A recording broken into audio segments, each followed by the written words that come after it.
ఇప్పుడు ఎప్పుడైతే ఓషధీ శక్తి ఉపసంహారమైందో వెంటనే వచ్చే ఫలితమేమి? ప్రతి వాడికి కూడా దేశంలో ధర్మం అన్నమాట, నీతి అన్నమాట ఎంతకాలం ఉంటాయండి?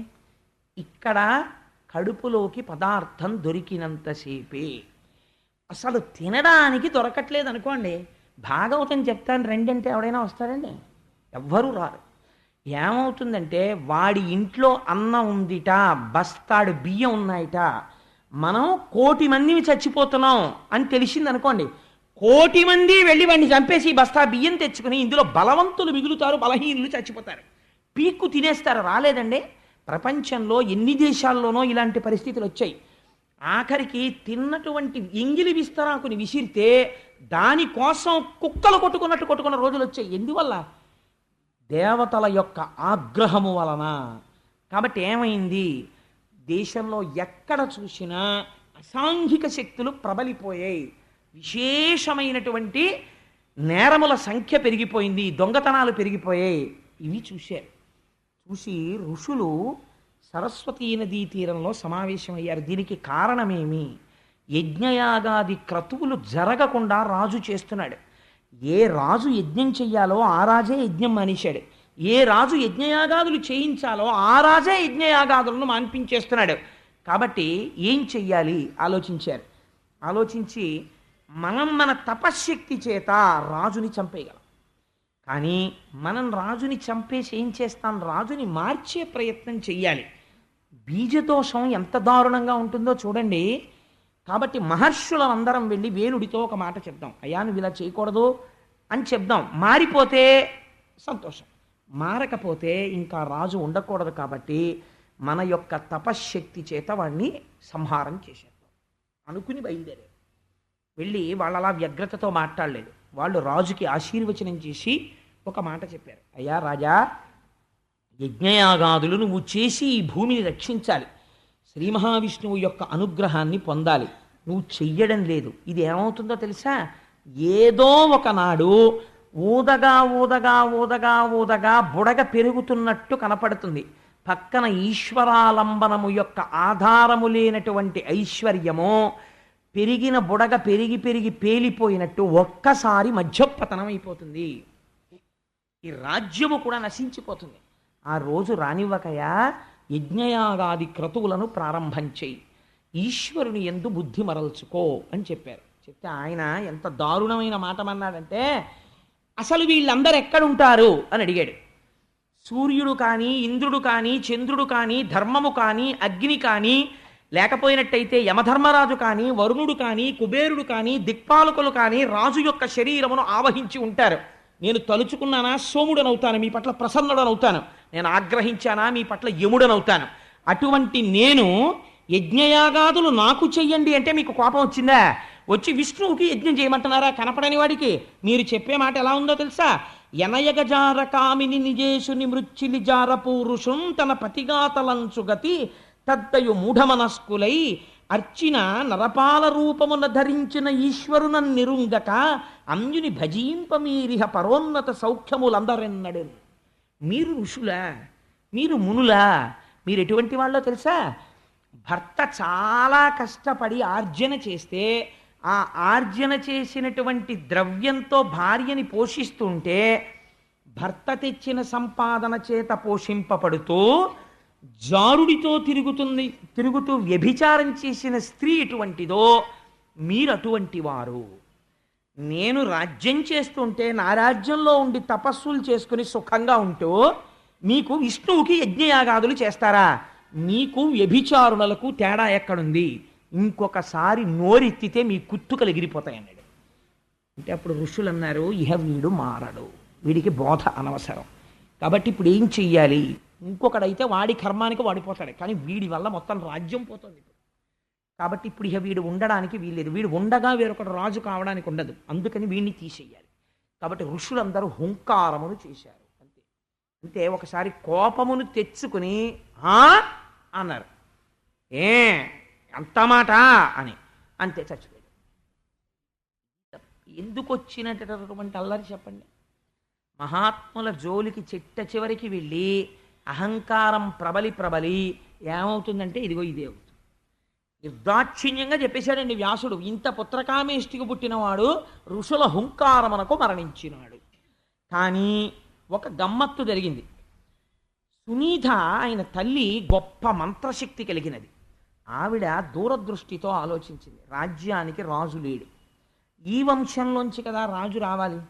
ఇప్పుడు ఈ రాజు యొక్క శరీరాన్ని దహనం చేసేస్తే ఏం జరుగుతుందో అని తన మంత్రశక్తితో కుమారుడి శరీరాన్ని కాపాడింది. అందుకని ఆ శరీరానికి అంత్యేష్టి సంస్కారం చేయలేదు, అలా ఉంచేశారు వేణుడి యొక్క శరీరాన్ని. పైగా అసలు చెయ్యడానికి వంశమేది, ఆయనకి లేరు. ఆ కారణం చేత కూడా బహుశా అంటే దిక్కుమాలి పీని ఎవడోళ్ళు లాగేస్తారనుకోండి. నేను ఒకసారి ఒక అందమైన మాట విన్నాను. Why do you fear about death? చాలామంది దేనికి భయపడతారంటే, అమ్మో చచ్చిపోయాక ఎలాగోనండి, ఎవడు తజ్జనం పెడతాడు, చచ్చిపోయిన తర్వాత తీసుకెళ్ళేవాడు ఎవడు, కాస్త పంచభూతాల్లో కలిపేసేవాడెవడు, చచ్చిపోయిన తర్వాత ఈ డ్యూటీ అసలు నీది కానే కాదు. ఎవ్వడూ చేయకపోతే మున్సిపాలిటీ ఉంది, అది కూడా చేయకపోతే ఒక్కొక్క ఉంది చేసేయడానికి, లేకపోతే పంచభూతాలు ఉన్నాయి. అసలు అది మన డ్యూటీ కానే కాదు. చచ్చిపోవడం కూడా మన డ్యూటీ కాదు. చచ్చిపోయిన తర్వాత నీ కర్తవ్యం ఏమీ లేదు. ఎలా జరగాలో అలా జరుగుతుంది. దాని గురించి ఇప్పటి నుంచి నువ్వు వేళ్ళు విరుచుకోవడం ఎందుకు, పూజ చేసుకోవడం మనిషి హాయిగాను. కాబట్టి ఆవిడ మంత్రశక్తి చేత శరీరాన్ని దాస్తే ఒక గమ్మత్తు జరిగింది. ఋషులు కొంతకాలం చూశారు. ఇప్పుడు నేరాల సంఖ్య ఇంకా పెరిగిపోతుంది, శిక్షించే రాజు లేడు. ఇప్పుడు ఇదో అల్లరి వచ్చింది. కాబట్టి ఋషులు అన్నారు, ఇప్పుడు మనం ఎలాగైనా సరే రాజుకి వంశాన్ని పెంచాలి. ఇప్పుడు ఎలా? రాజు మరణించి ఉన్నాడు. అయితే ఇప్పుడు మనం మళ్ళీ మన తపశ్శక్తితో రాజు శరీరంలోంచి తీసుకురావాలి సంతానాన్ని అని. తపశ్శక్తి ఉన్నవారు మూఢుణ్ణి మార్చలేకపోయారు, కానీ క్షేత్రము లేకుండా శరీరములోంచి శవంలోంచి సంతానాన్ని సృష్టిస్తున్నారు. మీరు ఆలోచించండి, చచ్చిపోయిన శవంలోంచి ఋషులు సంతానాన్ని కలిగింపజేశారు, కానీ వాళ్ళ వాక్కుకి వాడు మాత్రం మారలేదు. మౌఢ్యము ఎంత స్థాయిలో ఉంటుందో మీరు ఆలోచించండి. వాడు మారడంతే ఇంకా. కాబట్టి ఏమైంది, ఋషులు వెళ్ళి మొట్టమొదట ఆయన తొడ మీద మథనం చేశారు. మథనం అంటే నలపడం, మథనం చేశారు గట్టిగా. చేస్తే అందులోంచి వాళ్ళ తపశ్శక్తితో ఆ మంత్రముల చేత ఆ మథనములోంచి ఆరని మందనం చేస్తే అగ్నిహోత్రం పుట్టినట్టు బిడ్డడు జన్మించాలి. ఇప్పుడు ఈ తొడ మీద మథనం చేస్తుంటే ముందు ఆయన శరీరంలో ఉన్న పాపము పైకి రావడం మొదలెట్టింది. అది శరీరాన్ని అంటుకుని ఉందండి ఆ మంత్రశక్తికి, ఇంకా పాపం అది వదిలిపెట్టలేదు వాడిని. ఏమైంది, అందులోంచి ఒక నల్లటి వాడు బాహుకుడు అనేటటువంటి పేరుతో పొట్టి పొట్టి కాళ్ళు, పొట్టి పొట్టి చేతులు, ఎర్రటి కళ్ళు, రాగి జుట్టుతోటి పుట్టుకొచ్చాడు. వాణ్ణి చూసి మునులు అన్నారు, వాడు వచ్చి పుట్టగానే అన్నాడు, నేనేం చెయ్యాలయ్యా అన్నాడు. వాడిని వంక చూసి వాళ్ళు, ఒరే వీడు రాజ్యపాలనమును చెయ్యగలిగిన వాళ్ళ లేడరా, మళ్ళీ వీడిని పాపం పెడితే వీడు ఇబ్బంది పడిపోతాడు అని వాళ్ళన్నారు. వరమును నిషీదయ్యను చూపలుకుటయ్యును తానవాడు దానుడయ్యే అతని వంశులు గిరికానలందు వేణు కల్మషము చెప్పుచుండిరి కడక. మరియు ఎప్పుడైతే వేణుని యొక్క పాపములోంచి వాళ్ళు జన్మించారో మేమేం చెయ్యమని అడిగారు ఆ పిల్లాడు. అడిగితే నిషీద అన్నారు, అంటే అలా కూర్చో అన్నారు. నువ్వేం చెయ్యొద్దు, అలా కూర్చో అంటే వాడు అలా కూర్చున్నాడు. ఆ తర్వాత వాడు ఏం చేశాడు, మళ్ళీ సరి అయినటువంటి పిల్లడు రావాలి ఇప్పుడు శరీరంలోంచి. అందుకని మళ్ళీ ఎక్కడ మథనం చేద్దామని వాళ్ళు ఆలోచిస్తుంటే ఈ పిల్లవాడు లేచి మెల్లమెల్లగా నడుచుకుంటూ అరణ్యానికి వెళ్ళిపోయి అక్కడ ఉండేటటువంటి కొండలలో కోనలలో నివసించడం మొదలెట్టాడు. ఆయన వంశీయులకే నిషాదులు అని పేరు వచ్చింది. కాబట్టి ఇప్పుడు ఏమైంది, బాహూరాజన్యకృత. రాసరికం ఎక్కడుంటుంది, రక్షణ బాహువుల యందు ఉంటుంది. ఇప్పుడు ఋషులు స్తోత్రం చేశారు, స్వామి ఒక కొడుకు పుట్టడాన్ని మేము అడగట్లేదు, లోకమును రక్షించగలిగిన కొడుకు కావాలని అడుగుతున్నాం. కాబట్టి ఓ శ్రీ మహావిష్ణువా, నువ్వే నీ అంశ చేత నీ తేజస్సు చేత ఈ బాహువులలోంచి బయటికి రా అని ఇప్పుడు బాహువుల్ని మధించారు. మధిస్తే అందులోంచి ఆశ్చర్యకరంగా ఆ బాహువులని మధిస్తున్నప్పుడు ఒక అందమైనటువంటి పురుషుడు, ఒక అందమైనటువంటి స్త్రీ ఇద్దరు పుట్టారు. అలా పుడతారు. తపశ్శక్తి చేత సాధించలేనివి ప్రపంచంలో ఉండవు. కర్దమ ప్రజాపతి విహరించలేదండి. అందుచేత శంకర భగవత్పాదులు కేదార్నాథ్లో అంత హిమాలయ పర్వతాల్లో ఉష్ణగుండాన్ని ఏర్పాటు చేశారు. ఇప్పటికీ మనం వెళ్ళి వేడి నీళ్ళలో స్నానం చేయట్లా? మహాత్ములు తపశ్శక్తితో చేయగలరనడానికి నీకేమిటి అబద్ధం? నువ్వు వెళ్ళి వేడి నీళ్ళలో స్నానం చేస్తావు? అంత మంచుకొండలో నువ్వు గలిచావా నీళ్లు? ఉష్ణగుండాన్ని ఆయన ఏర్పాటు చేయలేదు. కాబట్టి ఆయన ఏం చేశాడు? ఆ పుట్టినటువంటి వారి యొక్క పాదములలో చూశారు. చూస్తే శంఖరేఖ, పద్మరేఖ, చక్రరేఖ కనపడ్డాయి. ఓహో, మనం ప్రార్థన చేసినట్టు శ్రీమన్నారాయణుడు ఆవిర్భవించాడు. ఆవిడికి నిత్యానపాయని అని పేరు. ఆయనని వదిలి ఉండదు. కాబట్టి ఇప్పుడు ఆయనతో ఎవరొచ్చారు? లక్ష్మియే వచ్చినది. కాబట్టి లక్ష్మీనారాయణులు ఉద్భవించారు. కాబట్టి ఇంకా రాజ్యానికి ఇబ్బంది లేదు. అంటే మహర్షులైనటువంటి వారు ఈశ్వరుణ్ణి నమ్మి చేసిన పని మీద ఈశ్వరుడు అనుగ్రహించాడు. కనివారణ పచ్చుండగు మనుజేంద్రుని బాహులంత మదియించిన అందనగంబగు మిథునము జనియించెను సకల జనులు సమ్మదమందన్. అందరూ సంతోషపడిపోయేటట్టుగా అందులోంచి ఒక యువకుడు యువతి వచ్చారు. ఆ పిల్లవాడికి పృథువు అని పేరు పెట్టారు. ఆయన వెంటనే యవనాన్ని సంతరించుకున్నాడు. ఆవిడికి అర్చిస్సు అని పేరు పెట్టారు. వాళ్ళిద్దరూ ఆయనే పృథు మహారాజు గారు అయ్యాడు.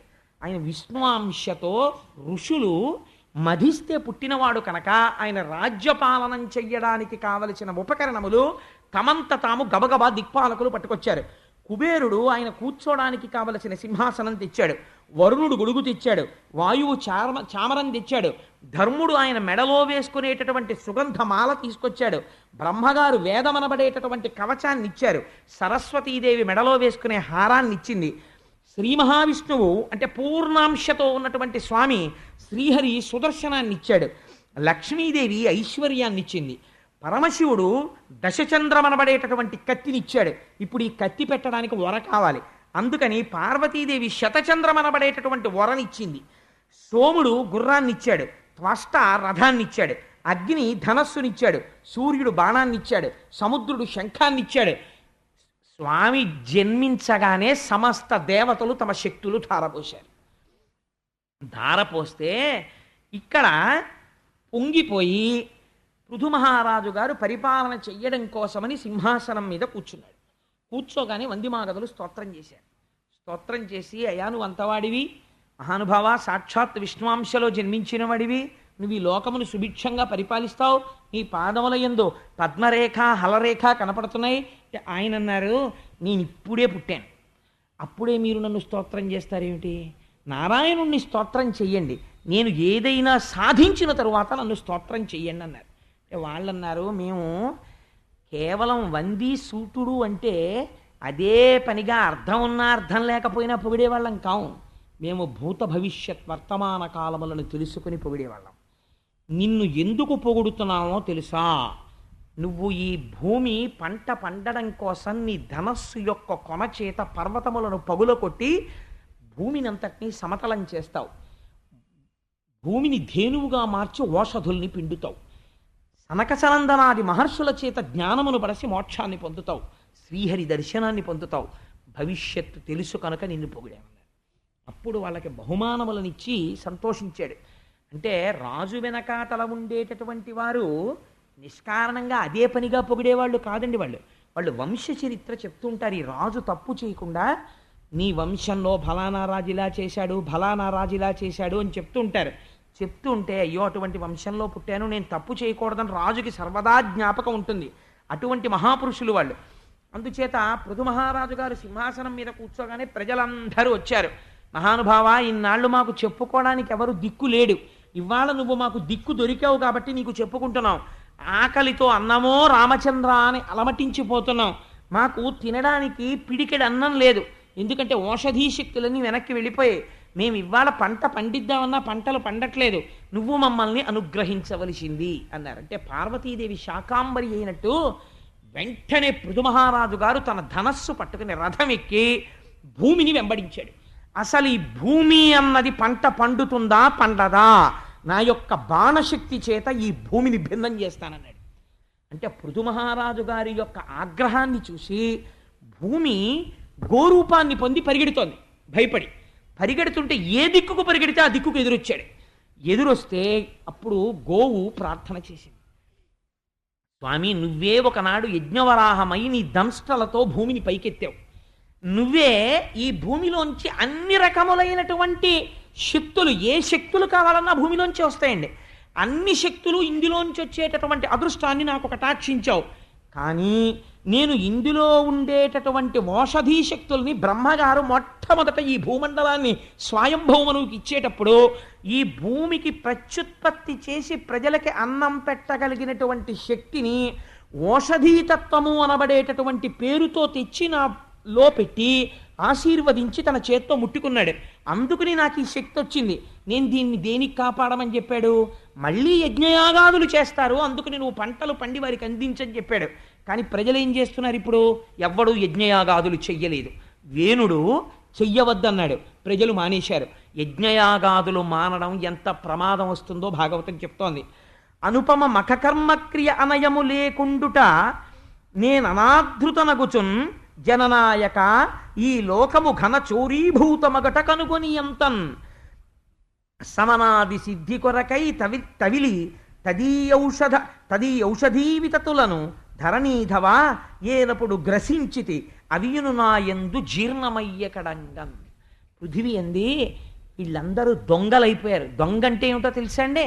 ఒకరికి చెందవలసినది, ఇప్పుడు నేను ఇక్కడ కూర్చుని ఉండగా ఆవిడెవరో ఏదో 2 పళ్ళు అక్కడ పెట్టి కూర్చున్నారనుకోండి, మా ఆవిడ ఇలా ఉంది. అయితే మా చెల్లెలు అక్కడ బ్యాగ్ ఎట్టు కూర్చున్నారనుకోండి, పెట్టుకుంటే నేను కిందకి దిగి అమ్మా మీ బ్యాగ్ చాలా బాగుందమ్మా, హ్యాండ్ బ్యాగ్, నేను ఏదో రోజు కాగితాలు అవి పెట్టుకోవడానికి ఈ బ్యాగ్ నాకు సరిపోతుంది, ఇవ్వగలరా అన్నాను అనుకోండి. అయ్యో అన్నయ్య తీసుకోండి అని ఆవిడ నాకు ఆ బ్యాగ్ ఇచ్చారనుకోండి, నేను తీసుకెడితే కోటేశ్వరారు బ్యాగ్ ఎత్తుకుపోయాడు నా వెంట పడతారా? వెంట పడరు. కానీ నేను ఒకరి వస్తువు అక్కడ పెట్టి ఉంటే వారికి చెప్పకుండా పట్టుకెళ్ళిపోతున్నాను అనుకోండి, దొంగతనమే కదా. ఓషధీ శక్తులను పెట్టినది ఎవరు పెట్టారు? నువ్వు పెట్టలేదు, నేను పెట్టలేదు, ఈశ్వరుడు పెట్టాడు. అందుకే భూమిని దున్నడం అనేటటువంటి దాని దగ్గర నుంచి కూడా యజ్ఞక్రియ కింద భావన చేస్తారు. అందుకే యజ్ఞం చేసేటప్పుడు భూమి దున్నడం అన్నది ఎందుకు వచ్చిందో తెలుసా అండి? ఈశ్వర శక్తి ఏ పృథివీయందు నిర్మాణమైందో ఆ శక్తియే ఈ యజ్ఞమునందు కూడా ఫలితం ఇవ్వాలి, యజ్ఞవేదిగా భూమి అనుగ్రహించి. అందుకుని దున్నుతారు భూమిని. అందుకని నాగలి పట్టి ప్రభు అయినా దున్నవలసిందే. జనక మహారాజు గారు దున్నాడు. సరే, అందుచేత ఏమైంది అంటే ఈ పృథివంది ఇవాళ ప్రజలు దొంగలైపోయారు, యజ్ఞయాగములు చెయ్యడం లేదు. వాళ్ళు దొంగలైపోతే ఎవరికి కృతజ్ఞత చెప్పి తినాలో, ఎవరికి చెప్పి తినాలో, ఎవరి వస్తువు తింటున్నారో వారికి చెప్పకుండా తింటున్నారు. దొంగతనం కదా. అందుకని నేను దాచేశాను. ఎవరి వస్తువు వాళ్ళు దాచుకోరండి. దొంగతనం పక్క ఫ్లాట్లో దొంగలు పడ్డారనుకోండి, రాత్రి చెప్పుల స్టాండ్ కూడా ఇంట్లో పెట్టి తాళం వేస్తాం. కాబట్టి ఏమవుతుంది? నేను నా ఓషధీ శక్తుల్ని గ్రసించానంటే అమ్మో వీళ్ళకి దొరకకుండా దాచేద్దామని నోట్లో పడేసుకుని గబుకుని మింగేసింది అంతే. గ్రసించడం అంటే నవిలి మింగడం కాదు. మహాగ్లాస అని లలితా సహస్రంలో అమ్మవారికి పేరు. చిన్న కిస్మిస్ పిండి ఒకటి నోట్లో వేసుకుని ఎలా ఉందో రుచి చెప్పండి అందనుకోండి, ఇలా నోట్లో వేసుకుని ఏమంటే ఎలా ఉంది అంటే ఏమిటి ఎలా అంటే గడుక్కుని మింగేయడం. అందుకని ఆవిడేం చేసింది? ఈ దుర్మార్గులకి దొరకకూడదని గ్రసించేసాను, మింగేశాను. అదేమైంది? ఆ ఓషధీ శక్తి లోపలికి వెళ్ళి జీర్ణం అయిపోయింది. ఇప్పుడు లేదు. కానీ నాకో లక్షణం ఉంది, నేను గోరూపంలో తిరుగుతాను. కాబట్టి జీర్ణమైన శక్తి మళ్ళీ ఏ రూపంలో బయటికి వస్తుంది? పాల రూపంలో వస్తుంది. నేను పాల రూపంలో ఇప్పుడు మళ్ళీ ఈ శక్తులన్నీ మీకు ఇవ్వాలి. కానీ అలా ఇవ్వాలంటే ఆవు ఎప్పుడు ఇస్తుంది? ఆవు దగ్గరికి తీసుకెళ్ళి ఆవు పొదుగు దగ్గర మీ ఫిక్స్డ్ డిపాజిట్ రిసీట్ ఎట్టారనుకోండి, ఓ ఆవా నాకు 1 కోటి రూపాయలు ఉన్నాయే, ఎవరూ చూడకుండా ఓసారి నీ పితుకులకి తగిలిస్తున్నాను పాలు వదిలే అన్నారనుకోండి, కాలు ఎట్టి తంతుంది. ఈ 1 కోటి రూపాయలు అడగ కావాలి. లేకపోతే ఒక ఆవు దగ్గరికి వెళ్ళి మీ పీజీ సర్టిఫికెటో డాక్టరేటో తీసుకెళ్ళి చూపించారనుకోండి, తినేస్తుంది. అందుకని తప్ప అది పాలు వదలదు. పాలు ఎప్పుడు వదులుతుంది? తనకి ప్రీతిపాత్రమైనటువంటి దూడ కనబడితే పాలు వదిలేస్తుంది. నేను నిన్న మా ఇంట్లో నిద్రపోతున్న మా ఆవిడ్ని కూడా లేపేశాను ఈ సంఘటనకి. నేను ఏదో పనిలో ఉన్నాను, అంబే అంబే అని ఒక ఆవు దూడ అరుస్తోంది. ఒక 4 మాటలు విన్నాను, 5 మాటలు విన్నాను, మనసు సంక్షుభితం అయిపోయింది. ఎందుకు అరుస్తోంది ఆవు దూడిలాగా? ఏదో కారణం ఉండాలే. పోనీ కనీసం 4-5 అరటిపళ్ళు పట్టుకెళ్ళి పెడదాం, ఏం ఆపద వచ్చిందో పాపం అని అరటిపళ్ళు పట్టుకుని అసలు ఈ ఆవు దూడ ఎటుంది చూద్దామని గ్రిల్లో నిలబడి చూస్తున్నాను. అది కనపడింది మా అపార్ట్మెంట్ కిందకి దిగుదాం అనుకున్నా, తోగెత్తి పారిపోయి చిత్రం ఏంటంటే 4 రోడ్ల కూడల దగ్గరికి వెళ్ళడం, అంబా అరుస్తూ ఉండడం, చూస్తూ ఉండడం, మళ్ళీ పరిగెడుతూ ఉండడం. ఇది ఇలా అరుస్తుంటే ఎక్కడ చూసిందోనండి ఆవు, ఎక్కడ వినపడిందో అంబా అని అరుచుకుంటూ అదొచ్చింది. ఆ ఆవు రెస్పాండ్ అవ్వడంలో దీనిలో అంబా అని ఇదంటోంది, అది అంబా అంటే ఇక్కడున్నాను నేను ఆ ధ్వని విని, ఓహో ఈశ్వరా, సమస్త జీవుల యందు తల్లి బిడ్డల రూపంలో ఇంత ఆర్తిగా ఉన్నావా అమ్మా లలితాపరా భట్టారిక అని, ఉషే నీకు ఒక దివ్యమైన స్వరూపం చూపిస్తాను. లలితాపరా భట్టారిక సింహాసనస్థయ్యి దర్శనమిస్తోంది. రా లేచి చూడు, ఆవు కోసం దూడ పరిగెత్తడం, దూడ కోసం ఆవు పరిగెత్తడం. అలా సందులోకి పోయింది ఆ దూడ. అంబా అందంతే ఇది, అది అట్నుంచి పరిగెత్తుకొచ్చేసింది. వచ్చేస్తే ఇది రాగానే, అది దూడ పెద్దదండి, ఆవు పొదుగులోకి వెళ్ళిపోయి ఇలా ఇలా గుద్దేసి పాలు తాగేస్తుంటే ఈ ఆవు సంతోషంతో నాలుకెట్టి దాన్ని ఇలా ఇలా నాకేస్తోంది. నాకు ఆహాహా అమ్మా జగదంబా, నీ కారుణ్యం ఏమిటో ఒకసారి చూపించావా అమ్మా? రేపు పృథు మహారాజు వృత్తాంతం చెప్తావు కదరా, నీకోసారి చూపిద్దాం. దూడ కనబడితే వదలడం అంటే ఏమిటో, ఆవు పిచ్చాడా, లేకపోతే నువ్వేం చెప్పగలవు, రేపొద్దున్న గోవుగా విడిచిపెట్టడం అంటే ఏమిటో అని నాకు దర్శనం ఇస్తున్నావా అమ్మా అని సంతోషపడి నా భార్యని పిలిచి అంత దూరం వెళ్ళి ఆవుకి ఎలా పెట్టడమే అన్నాను. వెళ్ళేపోయే ఆవు దూడ పెట్టనే లేదనుకోండి, అలాగే టేబుల్ మీద ఉన్నాయి ఇవాళ పొద్దున్న కూడా. సరే, నేను ఇంతకీ ఈ మాట ఎందుకు చెప్పానంటే, దేనికి ఇస్తుందండి? దానికి ఎవరి పట్ల వాత్సల్యమో దానికి దూడ అని పేరు. ఇతపూర్వము ఈ భూమిని తల్లిలా ఆరాధించినటువంటి వాళ్ళు ఎవరున్నారో వాళ్ళొచ్చి ఏ కోరిక కోరితే ఇప్పుడు ఆ కోరికని భూమి వాళ్ళకి ఇచ్చేస్తుంది. అందుకే ఏ పని చేసినా భూమి పూజ చేసి మొదలెట్టారు తప్ప సైన్స్ అండ్ టెక్నాలజికల్ అడ్వాన్స్మెంట్ అన్న పేరుతో భూమి జోలికి వెళ్ళడం ఈ దేశానికి తెలియదు. ఆ పేరుతో మీరు భూమి దగ్గరికి వెళ్ళారనుకోండి, there can be a slip between cup and lip. ఈశ్వరుడు ఉపద్రవ రూపంలో వచ్చి తీసుకెళ్ళిపోతాడు. మళ్ళీ తీరా కోతకొచ్చినది నీటిలో కలిసిపోతుంది.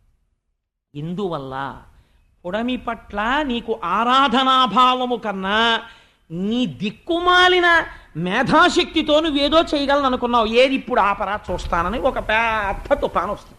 ఏమిటి చేస్తాడు వీడు? ఏమీ చేయలేడు. పంట నష్టాన్ని తర్వాత అంచనా వేస్తాడంతే. కాబట్టి ఈ పిచ్చ పిచ్చ పనులు చేయకు, భాగవతం నేర్పుతోంది.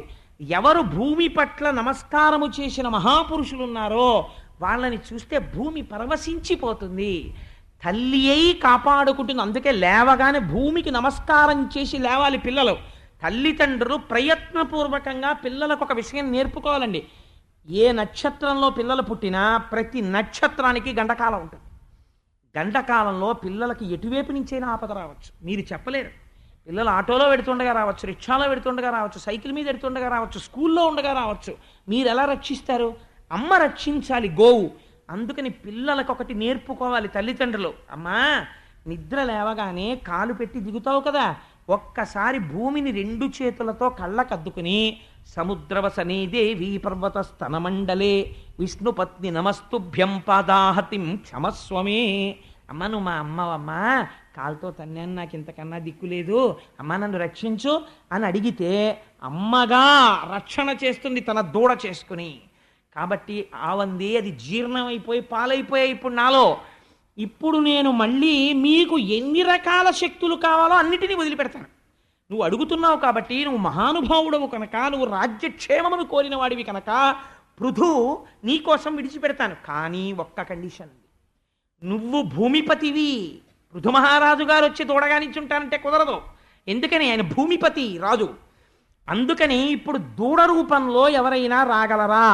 వచ్చి నిలబడితే అప్పుడు నేనేం చేస్తానో తెలుసా? నేను విడిచిపెడతాను, పాలగా మళ్ళీ ఔషధీ శక్తులను వదులుతాను. అప్పుడు మళ్ళీ పంటలు పండుతాయి.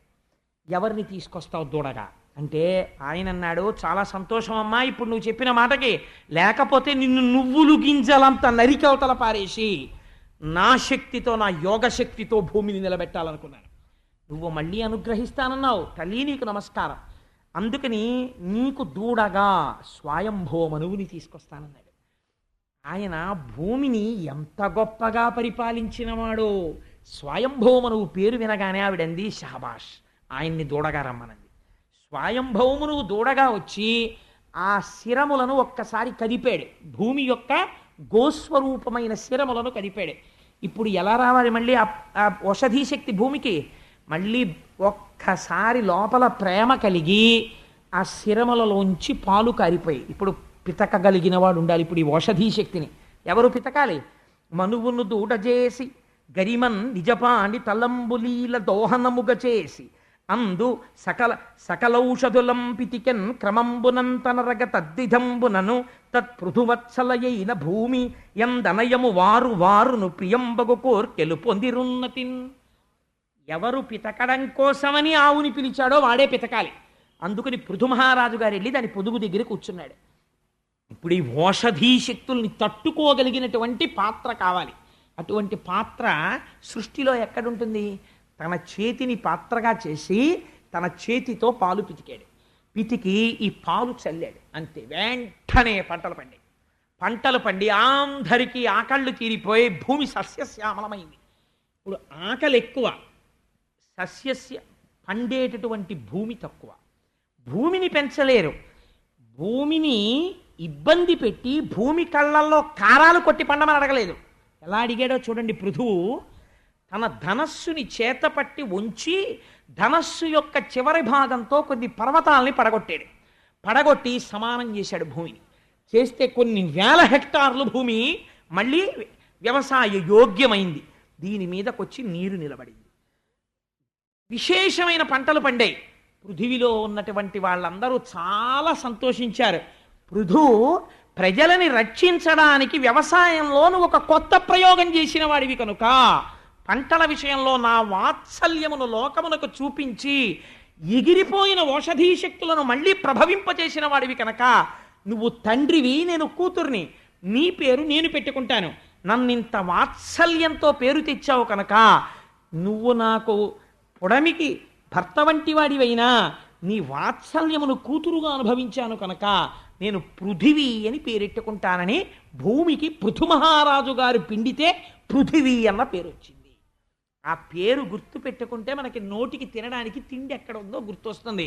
అందుకే జీవితంలో పృథు మహారాజు గురించి వినడం చాలా కష్టమయ్యా. వింటే కోరికలన్నీ తీరిపోతాయన్నారు. మళ్ళీ ఆ భూమి మీద కూర్చుని వింటుంటే కోరికలు రావండి. పృథువు గురించి వింటున్నారా పిల్లలందరూ అంటే భూమి పొంగిపోదు, అందులోంచి మీ కోరిక తీరే శక్తిని అమ్మ ప్రసరించదు, మీకు ప్రసరిస్తుంది.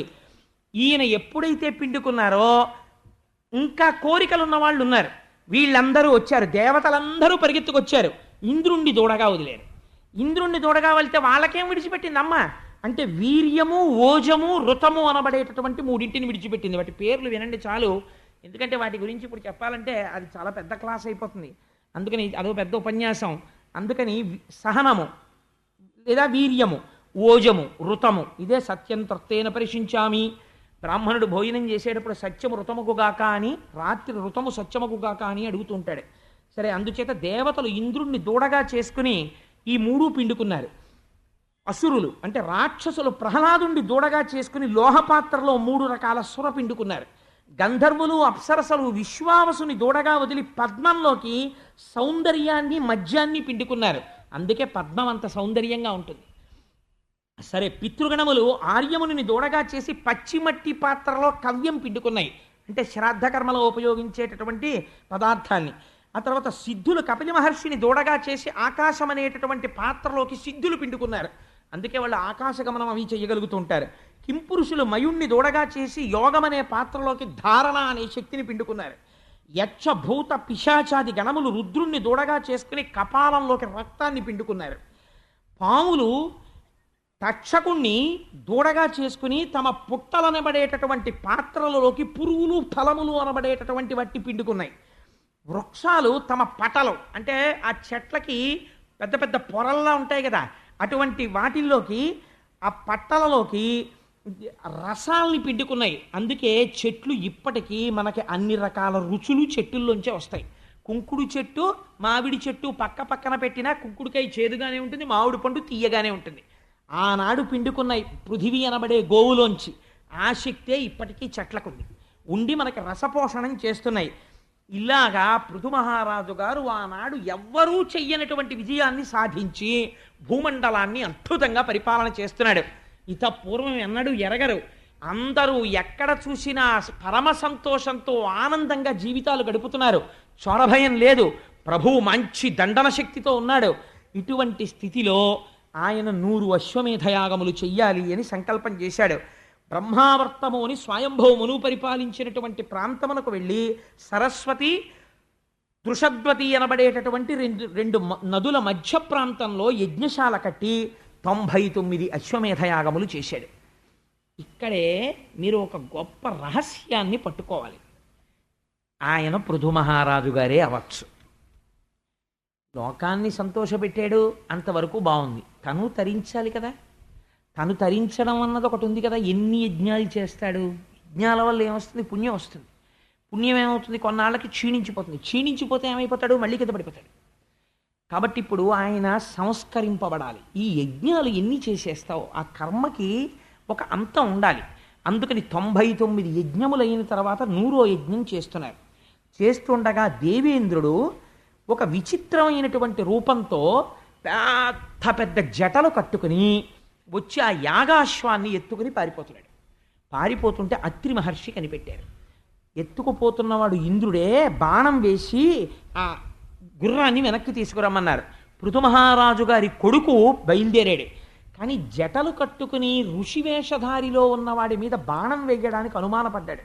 పొరపాటున బాణం వదిలితే ప్రమాదం జరుగుతుందని అత్రి చెప్పారు. అత్రి అంటే సామాన్యుడు కాదండి. అత్రి వంశంలో పుట్టిన వాళ్ళే ఆత్రేయస గోత్రీకులు. 3 గుణాలకు అతీతుడు. అందుకే అసూయ ఉండదు ఆయనకి. అందుకని అటువంటి మహాపురుషుడు కనుక ఆయన ఇంద్రుడే. ఏ రూపంలో ఉన్నా నేను పసిగట్టగలను, నువ్వు నిర్భయంగా బాణం వదిలేయన్నాడు. ఎంత ధైర్యం ఉండాలండి ఆ మాట చెప్పడానికి. వంశం ఎగిరిపోతుంది తప్పైతే. బాణం వదలడానికి పృథుకుమారుడు సిద్ధపడ్డాడు.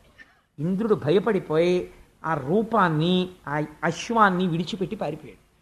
ఆ గుర్రాన్ని తీసుకుని వెనక్కి వచ్చేసాడు. ఇంద్రుడు అపహరించిన గుర్రాన్ని మళ్ళీ వెనక్కి తెచ్చాడు కాబట్టి ఆ పిల్లవాడికి విజితాశ్వుడు, గుర్రాన్ని గెలిచి వెనక్కి తెచ్చిన వాడని పేరు పెట్టారు.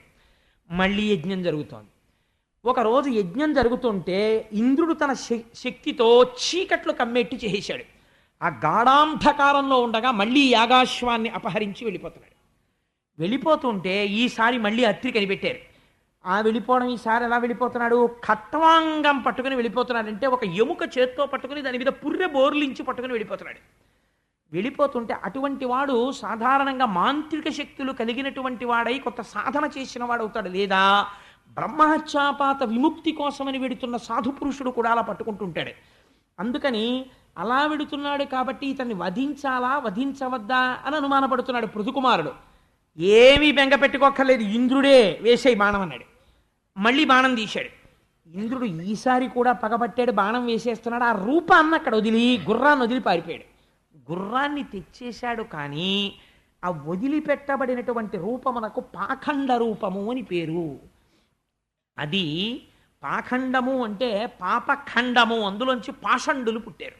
అంటే వాళ్ళు పైకి చూడ్డానికి వేదమును అంగీకరించి యజ్ఞయాగాది క్రతువులను చేసే వాళ్ళల్లా కనపడతారు. కానీ వాళ్ళు వేద విరుద్ధమైన మార్గములో ప్రయాణిస్తుంటారు. వాళ్ళ వల్ల ధర్మం గతి తప్పిపోతుంది. అత్యంత ప్రమాదకరమైన రీతితో కూడిన నడుబడితో ఉంటారు. కానీ మాటలు మాత్రం చాలా ఆకర్షణీయంగా మాట్లాడి అవతల వాళ్ళని బుట్టలో వేసేస్తారు. ఇక్కడికి వచ్చేటప్పటికి 2 మాటలు యాగాశ్వాన్ని అపహరించాడన్న కోపంతో పృథు మహారాజు గారు యజ్ఞం పాడైపోతే పాడైపోయిందని లేచి నిలబడి ధనస్సు పట్టుకుని బాణాన్ని సంధించి ఇంద్రుడి మీదకు వదిలేస్తున్నాడు. వదిలేస్తుంటే ఋషులు అన్నారు, నువ్వెందుకు యజమానివి బాణం వదలడం? నువ్వు చేస్తున్న 100వ యజ్ఞం పాడు చేశాడు కనుక ఇంద్రుణ్ణి ఈ హోమంలో పారేస్తాం మేము. మా మంత్రశక్తితో పిలుస్తున్నాం, ఇంద్రుణ్ణి హోమంలో పడిపోమన్నారు. ఇప్పుడు క్షాత్రశక్తి తపశ్శక్తి 2 కలిసిపోయి ఇంద్రుడి మీద.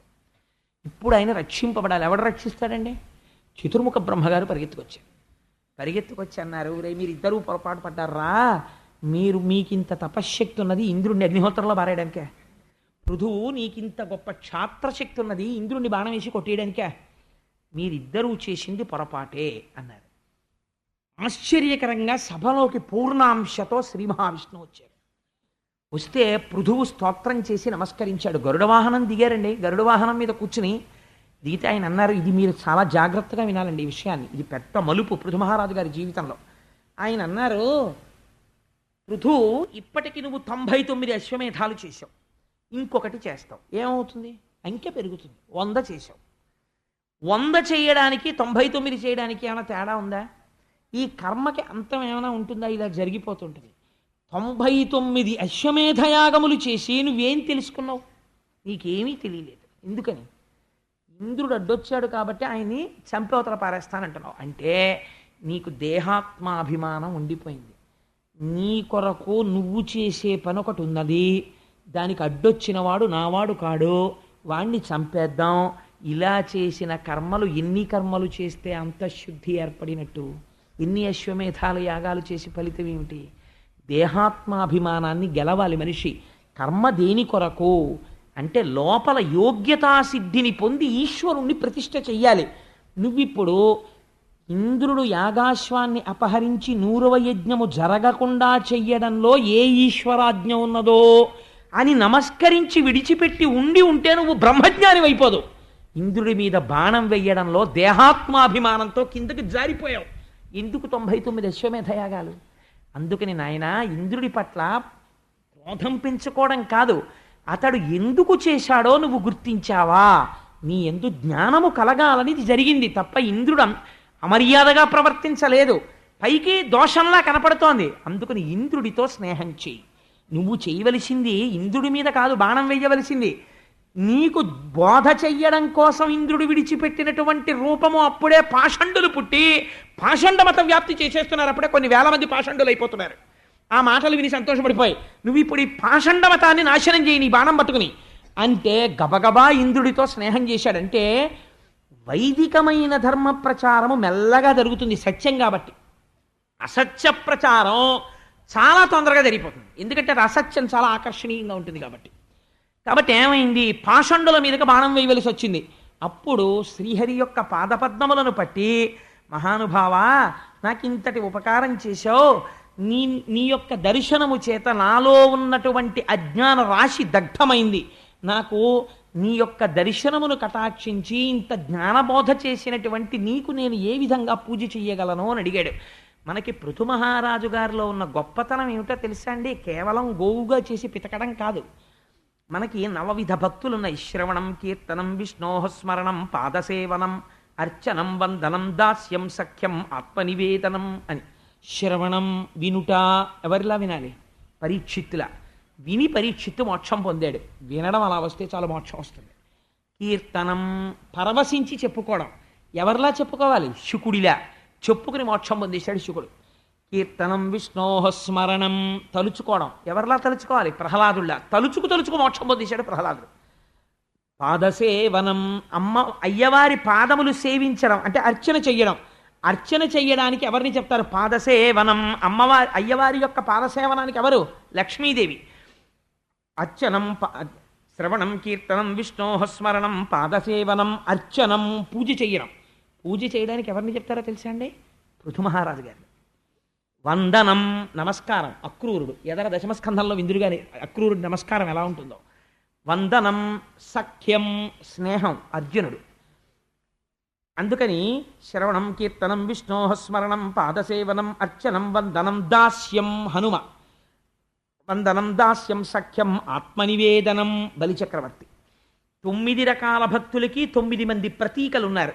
అందులో అర్చన భక్తికి పృథు మహారాజు గారు గొప్పవాడు. ఇప్పుడు శ్రీ మహావిష్ణువు అన్నారు ఇందుకనండి పృథు మహారాజు గారి జీవితంలో ఈ 3 ఘట్టాలు వింటే సంతానం లేని వాళ్ళకు కూడా సంతానం కలుగుతుందనడానికి కారణం అది.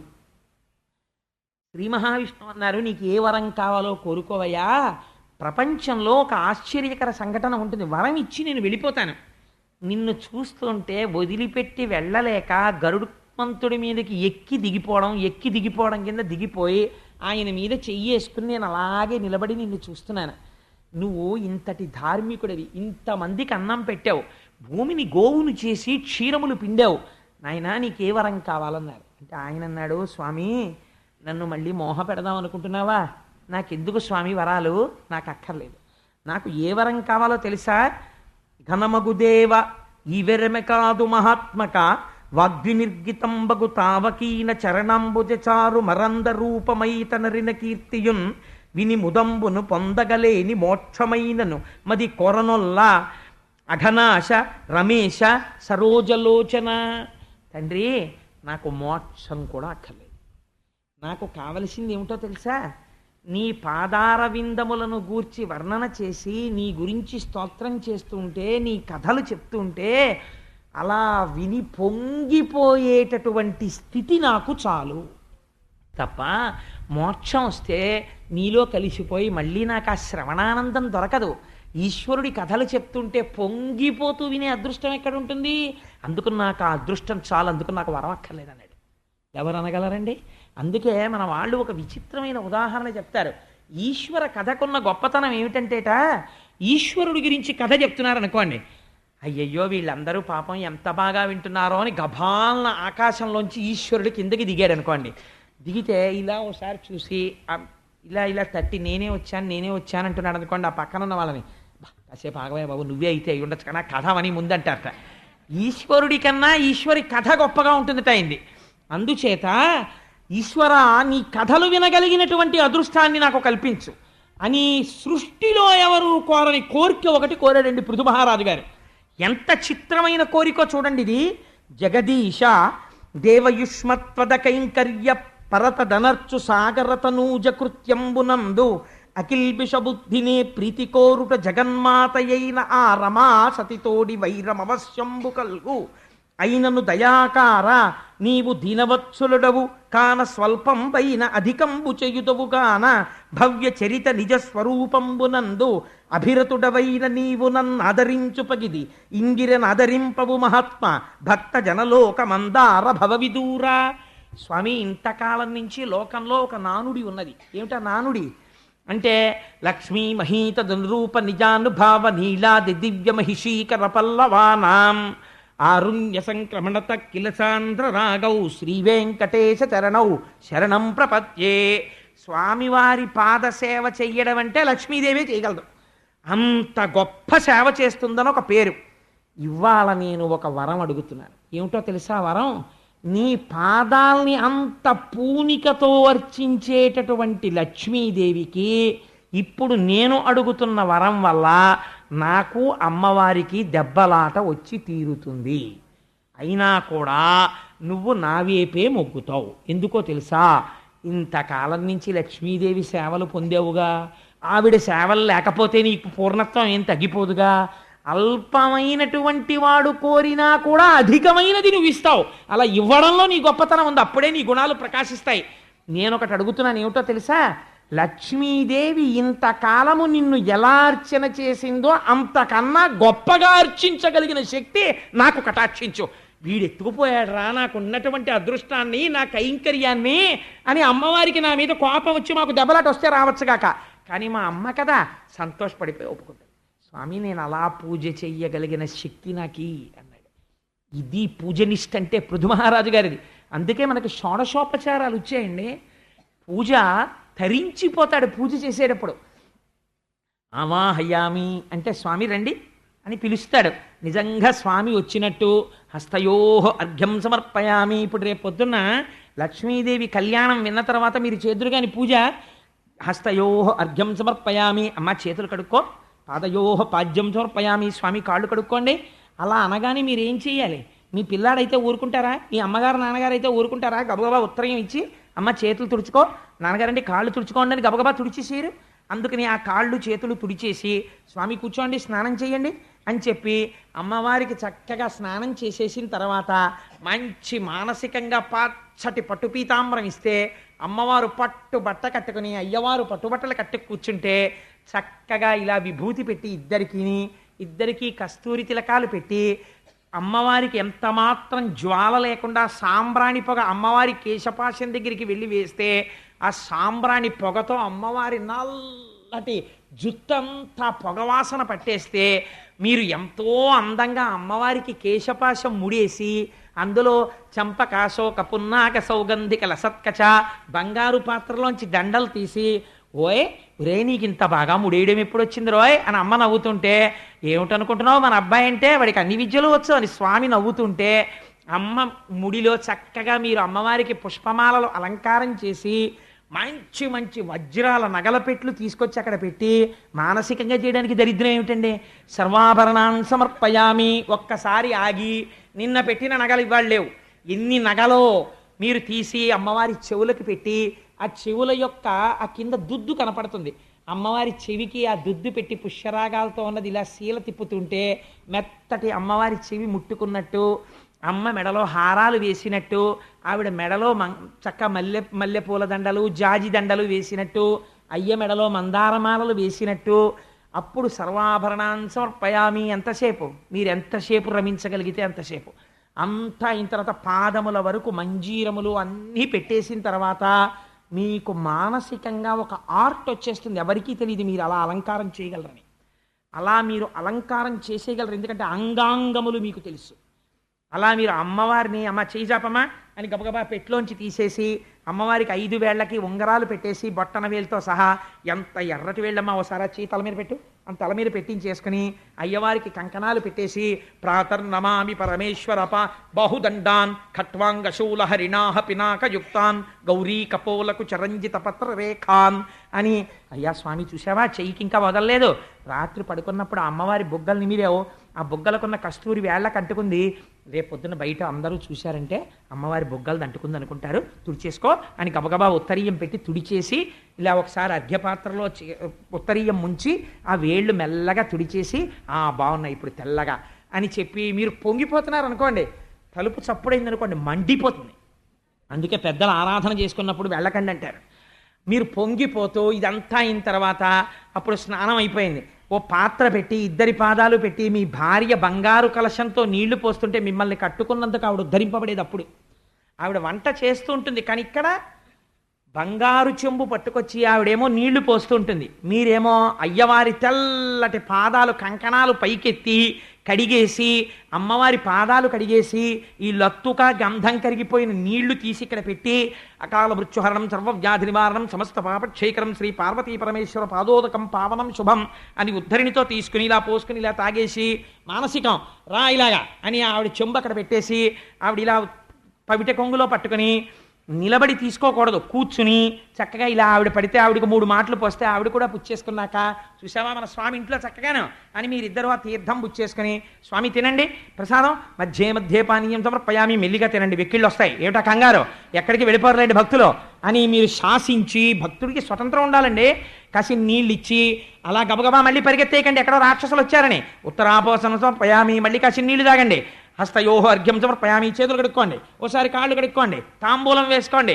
అబ్బా ఎంత ఎర్రగా ఉన్నాయో నీళ్లు, నోరు అమ్మో నా కనురాపు తగులుతుందేమో, ఉమా కాంతాయ కాంతాయ కామితార్థప్రదాయినే నీరాజనం తిప్పి ఇంత తొందరగా నేను నీలో కలిసిపోవాలి భావంలో అని మంత్రపుష్పం చెప్పుకుని మీరు లేచి బయటికి వస్తున్నారనుకోండి, అది పూజ కదా.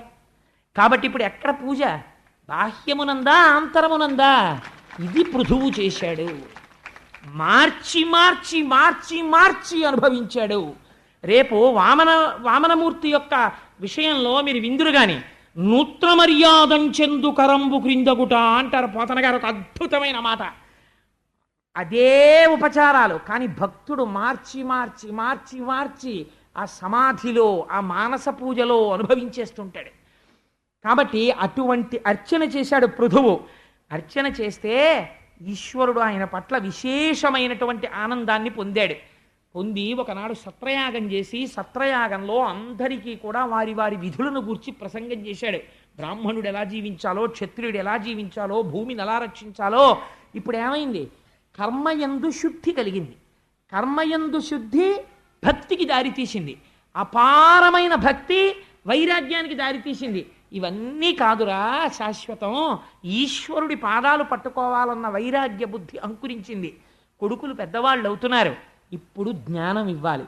ఒక రోజున సత్రయాగం జరుగుతుండగా సనక సనందనాది మహర్షులు కిందకి దిగారు. వాళ్ళ పేరు చెప్తే చాలండి సభంతా గంగా స్నానం చేసినట్టే. అన్ని ఉన్నాయి కాబట్టే పృథు మహారాజు గారి చరిత్రకంత గొప్పతనం ఇచ్చేశారు. సనక సనందనాదులు కిందకి దిగారు. మహాపురుషులైనటువంటి వారు లేచి నడిచి వస్తున్నప్పుడు అంత తేజస్సు లేనివాడు కూర్చుంటే ఆయుర్దాయం తగ్గుతుంది, ప్రాణములు తమ తమ స్థానములలోంచి లేస్తాయి. అందుకని లేచి నిలబడితే మళ్ళీ అవి కుదురుకుంటాయి. అందుకని పెద్దలు వచ్చినప్పుడు నిలబడతారు, వారు అనుగ్రహించి కూర్చోండి కూర్చోండి కూర్చోండి అంటారు. అలా అన్నప్పుడు కూర్చోవచ్చు. అంటే ఇప్పుడు అందుకే నేను మొన్నటి రోజున తత్వవిధానంద సరస్వతి స్వామి వారు వచ్చినప్పుడు మనం నిలబడలేదు. నేను ఉత్తర క్షణం సభ తరపున వారికి క్షమార్పణ చెప్పాను. స్వామి మీరు అన్యథా భావించకండి, స్వామి యొక్క విష్ణు సహస్రనామ స్తోత్ర పారాయణం అవుతున్న కారణం మీద ఇంతమంది లేచి నిలబడి కూర్చుంటే కొంచెం ఇబ్బంది కలుగుతుందని స్వామి నామపారాయణం జరుగుతోంది కాబట్టి లేవలేదు. ఈ అపచారము మన్నింపబడుగాక అంటే వారి ఉత్తర క్షణం ఏం పర్వాలేదు, ఏం పర్వాలేదు, నేను దాన్ని స్వీకరించినట్టే అన్నారు. క్షమార్పణ చెప్పాలి మహాపురుషులకి, వారు వచ్చినప్పుడు నిలబడకపోతే. లేకపోతే నేను ఇంకా భాగవతం చెప్పడం ఎందుకండి, మిమ్మల్ని నిలబడద్దని చెప్పినప్పుడు నేను క్షమార్పణ చెప్పాలి మీ తరపున. అందుకని క్షమార్పణ చెప్పాను నేను వెంటనే వారికి. కాబట్టి ఆ సనక సనందనాదులు రాగానే పృథువు లేచి నిలబడ్డాడు, వాళ్ళని అర్చించాడు, అర్ఘ్యం ఇచ్చాడు, పాద్యం ఇచ్చాడు, ఉచితాసనమున కూర్చోపెట్టి తత్వవిధానంద సరస్వతి స్వామి వారిని శ్రీగారు అడిగిన ప్రశ్న అడిగాడు. ఏమడిగాడంటే, సంసారములో ఉన్న తింగరులం కదా స్వామి, మేము ఎలా తరిస్తామండి, మేము తొందరగా తరించడానికి ఏదైనా మార్గం ఉందా, మీ వంటి మహాపురుష దర్శనం మాకు అస్తమానం దొరుకుతుందా, అందుకని మాకు కృప చెయ్యండి. ఒక గొప్ప మాట చెప్పాడండి. చాలా ఐశ్వర్యవంతుడు, అతి దరిద్రుడు, బాహ్యమునందు కాదు. బాహ్యమునందు ఒక ఆయన ఐశ్వర్యవంతుల్లా కనిపించచ్చు, ఒకడు దరిద్రుల్లా కనిపించచ్చు, కానీ ఆంతరమునందు ఒకడు ఈశ్వరుడి దృష్టిలో గొప్ప ధనవంతుడు, వేరొకడు కటిక దరిద్రుడు. ఏ కారణము చేత అని అడిగితే ఆయన అన్నారు, మహానుభావుడు సనక సనందనాదులు ఆ రోజున చెప్పారు, ఎవడు మహాపురుషుణ్ణి తన ఇంటికి తీసుకెళ్లి ఆతిథ్యం ఇచ్చి గడప దాటించి వారి పాదములకు వంగి నమస్కరించి తన ఇంటిలో ఉన్న తృణమో పణమో వారికి సమర్పించి గృహస్థాశ్రమము సన్యాసాశ్రమమునకు భిక్ష పెట్టడానికి ఉపయోగపడుతోందో, ఒక తత్వవిధానంద సరస్వతి వంటి మహాపురుషుడికి ఆతిథ్యం ఇస్తోందో, అటువంటి వాడు ఈశ్వరుడి దృష్టిలో అపారమైన ఐశ్వర్యవంతుడు. వాడురా ఐశ్వర్యవంతుడంటే నన్ను నమ్ముకున్న వాడికి ఆతిథ్యం ఇచ్చాడు కనుక అన్నారు. కాబట్టి చూడండి, సనక సనందనాదులకు ఆతిథ్యం ఇచ్చి ఆంతరమునందు కోట్లకి పడగలెత్తాడు. ఇప్పుడు పృథుమహారాజు గారు ఎత్తి ఈ ప్రశ్న అడిగితే వాళ్ళన్నారు, అయ్యా గృహస్థాశ్రమంలో ఉండి చాలా కాలము పాపకర్మల యందు మగ్నుడై ఈశ్వరుడి వైపుకి తిరగని వాడు చెయ్యవలసిన మొట్టమొదటి పని ఏదో తెలుసా? జీవితం తరించడానికి ధరణి సజ్జన సంగంబు తలపనుభయ సమ్మతంబగు వారలు సలుపునట్టి సరస సంభాషణ ప్రశ్న సరణి నిఖిల జనములకు సుఖకరమగు జనవరేణ్య. భగవంతుడి పాదాలు పట్టి నమస్కరించగలిగినటువంటి నిపుణత కలిగినటువంటి ఒక మహాభక్తుడితో స్నేహము పెట్టుకుంటే ఏమవుతుంది? నువ్వు వారి ఇంటికి వెళ్ళినా వారు నీ ఇంటికి వచ్చినా ఆయన ఎప్పుడూ ఈశ్వరుడు గురించి మాట్లాడతాడు. ఆయనతో కూడిక నీ జీవితాన్ని మార్చి ఈశ్వరుడి యొక్క సేవ వైపుకి తిప్పేస్తుంది. నీకేదైనా అనుమానం ఉంది, సిద్ధాన్నము నీ ఇంట ఉన్నది, నువ్వు పరిగెత్తుకెళ్ళి నీ స్నేహితుడిని అడగచ్చు, అయ్యా ఇది ఎలాగండి ఉపాసన అని అడగచ్చు. పరమ సంతోషంతో ఆయన నీకు వివరణ చేస్తాడు.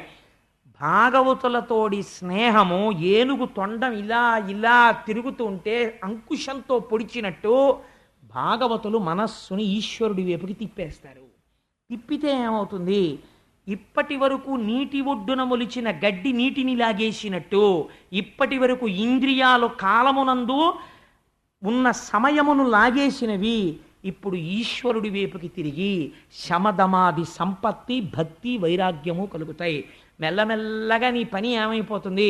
అస్తమానం ఆ పూజకు పరిగెత్తా, ఈ పూజకు పరిగెత్తా, ఆ గుడికి పరిగెత్తా, ఈ గుడికి పరిగెత్తా, ఆయనతోడి అనుబంధం అలా మారుస్తుంది. కాబట్టి పరమభాగవతులతోడి స్నేహము, వారిని ప్రశ్నించుట, వారితో బాంధవ్యము కలియుట, వారిని అనుసరించుట, కలిసి తిరుగుట, ఇవి నిన్ను ఉద్ధరిస్తాయి. నీకు ఎన్నో గ్రంథాలు చదివితే తెలియని విషయాలు ఒక మహాభక్తుడితో కూడి ఉండడంలో నీకు తెలిసిపోతాయి. కాబట్టి వారు సిద్ధాన్నము వంటి వారు. అటువంటి వారితో కలిసి తిరిగి ఈ సంబంధం ఏర్పరచుకుంటే ఆ భక్తి క్రమంగా నిష్కామయోగమునకు దారితీసి వైరాగ్యం వచ్చి ఉన్నది ఈశ్వరుడు ఒక్కడే. అంతటా ఇన్ని పదార్థములుగా కనపడుతున్నవి నామరూపముల చేత అనేకములుగా కనపడుతున్నాయి, కానీ ఉన్నది బ్రహ్మమొక్కటే. ఉన్న ఒకే మట్టి ఇన్ని పాత్రలుగా కనపడుతోందన్న అనుభవం లోపల సిద్ధించి ఆ జ్ఞానమునందు నిలబడిపోయిన తరువాత ఘటము పగిలిపోతే కుండలో ఉన్న ఆకాశము అనంతాకాశములో కలిసినట్టు నీవు మోక్ష పదవిని అలంకరిస్తావు అని అద్ది బాహ్యంబులైన ఘటాధికములు ఆంతరములైన సౌఖ్య దుఃఖాధికములు అను విభేదనములాత్మ భేదనములగుడ అయ్యుపాధి వినాశనంబునందగలడు. సుఖదుఖములన్న ద్వంద్వములను దాటి ఉపాధిని విడిచిపెట్టి జ్ఞానము చేత ఈశ్వరుడిలో కలిసిపోతాడు, సాయుధ్యము కలుగుతుంది అన్నారు. సనక సనందనాదుల యొక్క బోధ చేత జ్ఞానమును పొందినవాడై ఉత్తర దిక్కుకి ప్రయాణించి ఆశ్రమవాసం చేసి తపస్సు చేసి కొడుకులకి రాజ్యం ఇచ్చేసి ఇంద్రియాల్ని గెలిచి శీతాకాలంలో నీటిలో నిలబడి తపస్సు చేసి వేసవి కాలంలో అగ్నిహోత్రం దగ్గర తపస్సు చేసి శరీరము గురించినటువంటి పూనిక విడిచిపెట్టి ఇది పడిపోయే కాలం వరకు నిరీక్షిస్తానంతే ప్రారబ్ధమని అంత్యమునందు తన యొక్క గుదస్థానమునందు ఉన్నటువంటి వాయువుని ప్రేరేపించి పైకి కదిపి షట్చక్రభేదనం చేసి తనలో ఉన్న పృథివీతత్వాన్ని బ్రహ్మాండంలో ఉన్న పృథివికి కలిపి జలమును జలముకి కలిపి ఆకాశమును ఆకాశమునకు కలిపి తనలో ఉన్న తేజస్సుని ఊర్ధముఖ చలనము చేసి పునరావృత్తి రహిత విష్ణు సాయుధ్యము కొరకు తనలో ఉన్న తేజస్సుని బ్రహ్మాండమంతటా ఆవరించి ఉన్న విష్ణు శక్తి యొక్క వ్యాపకత్వమునందు కలిపివేసినాడు. కాబట్టి ఏమైంది? పునరావృత్తి రహిత మోక్షమును పొందినాడు. ఈ మాట విని ఆయన భార్య అర్చనయే ఆయన భార్య. ఆవిడ భర్తకి వెంటనే తర్పణ విడిచిపెట్టి తలస్నానం చేసి అగ్నిహోత్రమునందు ప్రవేశించి శరీరమును విడిచిపెట్టి ధ్యానము చేస్తూ భర్త ఏ లోకములకు వెళ్ళిపోయాడో ఆవిడ కూడా ఆ లోకములకు వెళ్ళిపోయి ఆయనతో పాటు నారాయణ శక్తి యందు లీనమైపోయింది. కాబట్టి ఇంత పరమ పవిత్రమైనటువంటి ఈ ఆఖ్యానము అందున కుంభ సంక్రమణం జరిగినటువంటి మాఘపాదివారం ఇవాళ ఇంత పవిత్రమైన రోజు. మామూలుగానే పృథు మహారాజు యొక్క చరిత్ర ఎక్కడ వింటున్నారో బ్రాహ్మణుండంచిత భక్తి పఠించిన బ్రహ్మవర్చస్సు సంప్రాప్తమగును. సంధ్యావందనం చేయడం మానేసిన వాడు కూడా పృథు మహారాజు గారి యొక్క చరిత్ర వింటే ఆ దోషం ఇప్పటికీ నివారణ అయ్యి బ్రహ్మవర్చస్సుని పొందుతాడు. క్షత్రియుండర్ధి అయి చదివిన విన్నను జగతీ విభుత్వంబు సంభవించు అంటే సంధ్యావందనం మానమని కాదు నా ఉద్దేశం, చెయ్యండి ఇప్పటికైనా అని. అందుకని క్షత్రియుడు అర్ధి అయి నాకు ఈ రాజ్యం కావాలి అని పృథు మహారాజు గారి చరిత్ర విని యుద్ధానికి వెడితే ఈ జగత్తునంతటినీ గెలిచి సార్వభౌముడవుతాడు. వైశ్యుండు విని ధనవంతుడై యొప్పును శూద్రుండు వినిన శిష్యులోకుడగును. వైశ్యుడు పృథు మహారాజు గారి చరిత్ర వింటే ఆయన వ్యాపారంలో అనేకమైనటువంటి లాభాలు కలిగి ధన సంపత్తిని పొందుతాడు. ఇతరములైనటువంటి వారు గొప్ప మర్యాద తెలుసున్నవాడరా, పెద్దల్ని సేవించే తత్వం ఉన్నవాడని పెద్దల యొక్క అనుగ్రహాన్ని పొంది వాళ్ళ కుటుంబాలు వృద్ధిలోకి వస్తాయి. సుప్రసిద్ధుండు ప్రఖ్యాతయసుడు ప్రజలు లేని యథముడు వితత సంతానయుతుడు మూర్ఖచిత్తుండు విజ్ఞాన బోధమతి యోగుచు నుతికెక్కుదురు మహితాత్మ. ఎంత చేతకానివాడు ఏమీ తెలియనివాడు కూడా ఇటువంటి ఈ స్వామివారి యొక్క పృథు మహారాజు గారి యొక్క చరిత్రని ఎవడు వింటున్నాడో అటువంటి వాడు సర్వసిద్ధులను పొంది సర్వ పాపములు నశించి శ్రీకృష్ణ పరమాత్మ యొక్క పాదార విందముల యందు భక్తిని పొంది ఇహమునందు పొందవలసినవి పొంది అంచమునందు మోక్షస్థితిని పొందడానికి కావలసిన జ్ఞానము వాడికి ఈ జన్మలో బోధ జరిగేటటువంటి అదృష్టమును పొంది ఆ అర్హతను పొందుచున్నాడు అని ఆనాడు వేదవ్యాసుడు ఈ పురాణాంతర్గతం చేస్తే మన మీద అనుగ్రహంతో మహాపురుషుడైనటువంటి పోతనామాచ్యుడు అంగీకరించాడు. అందుచేత మనం ఇప్పుడు ఒక్కసారి సంతోషంగా స్వామి నామం చెప్పుకుని బయలుదేరుతాం.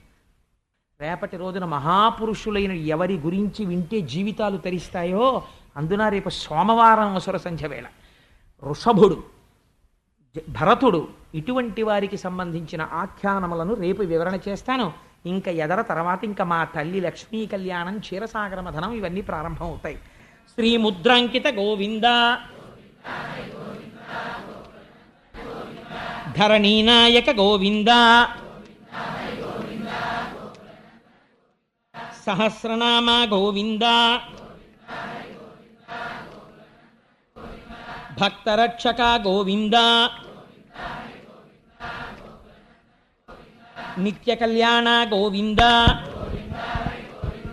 గోకులనందన గోవింద హాతీ రామ ప్రియ గోవింద గోవింద హరి గోవింద గోకులనందన గోవింద వానర సేవిత గోవింద గోవింద హరి గోవింద గోకులనందన గోవింద వారధి బంధన గోవింద గోవింద హరి గోవింద గోకులనందన గోవింద శంఖచక్రధర గోవింద గోవింద హరి గోవింద గోకులనందన గోవింద పరమదయాకర గోవింద గోవింద హరి గోవింద గోకులనందన గోవింద బిల్వపత్రార్చిత గోవింద గోవింద హరి గోవింద గోకులనందన గోవింద అభిషేక ప్రియ గోవింద గోవింద హరి గోవింద గోకులనందన గోవింద ఆపన్నివారక గోవింద గోవింద హరి గోవింద గోకులనందన గోవింద సర్వం శ్రీ ఉమామహేశ్వర పరబ్రహ్మార్పణమస్తు.